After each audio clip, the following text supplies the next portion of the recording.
बांग्लादेश में शनिवार को एक बार फिर हालात तनावपूर्ण बने हुए हैं। युवा नेता शरीफ उस्मान हादी को शनिवार को सुपुर्दे खाक कर दिया गया।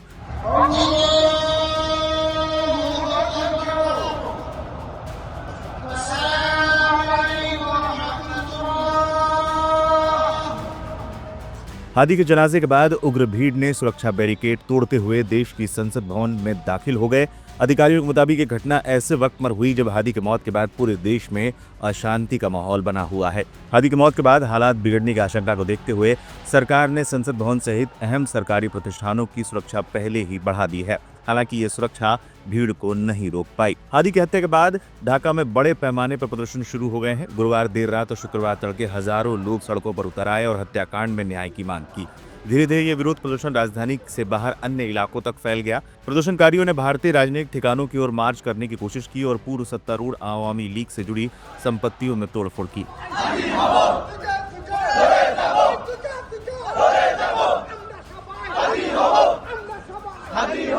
बुधवार को ढाका में सैकड़ों प्रदर्शनकारियों ने भारतीय राजनयिक प्रतिष्ठानों के पास जुटने की कोशिश की, जिनमें भारत के उप उच्चायुक्त का आवास भी शामिल था। हालात को काबू करने के लिए पुलिस को आंसू गैस का इस्तेमाल करना पड़ा था। उस्मान हादी को शनिवार को राष्ट्रीय कवि काजी नजरुल इस्लाम की कब्र के बगल में दफनाया गया। हादी की पार्टी ने मोहम्मद यूनुस के नेतृत्व वाली अंतरिम सरकार को 24 घंटे का अल्टीमेटम जारी कर हत्या के लिए जिम्मेदार लोगों की गिरफ्तारी की दिशा में स्पष्ट प्रगति की मांग की है। इससे पहले ढाका में कड़ी सुरक्षा के बीच हादी के जनाजे की नमाज अदा की गई, जिसमें बड़ी संख्या में लोग जमा हुए थे।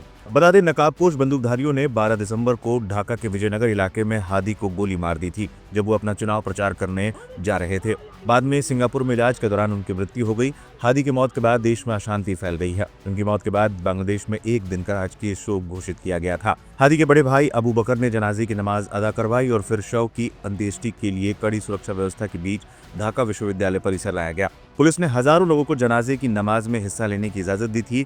नमाज से पहले लोगों ने दिल्ली या ढाका, ढाका ढाका और भाई हादी का खून जाया नहीं जाने दिया जाएगा जैसे नारे लगाए। गुरुवार को यूनुस द्वारा हादी की मौत की पुष्टि करने के बाद ढाका और अन्य कई प्रमुख शहरों में हिंसक प्रदर्शन हुए।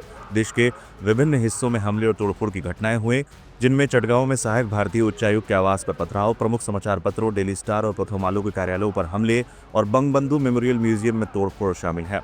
मैमनसिंह शहर में ईश निंदा के आरोप में एक हिंदू व्यक्ति की पीट कर हत्या कर दी गई और फिर उसके शव को जला दिया गया था। मृतक की पहचान 25 वर्षीय दीपू चंद्र दास के रूप में हुई है, जो शहर के एक कारखाने में काम करता था।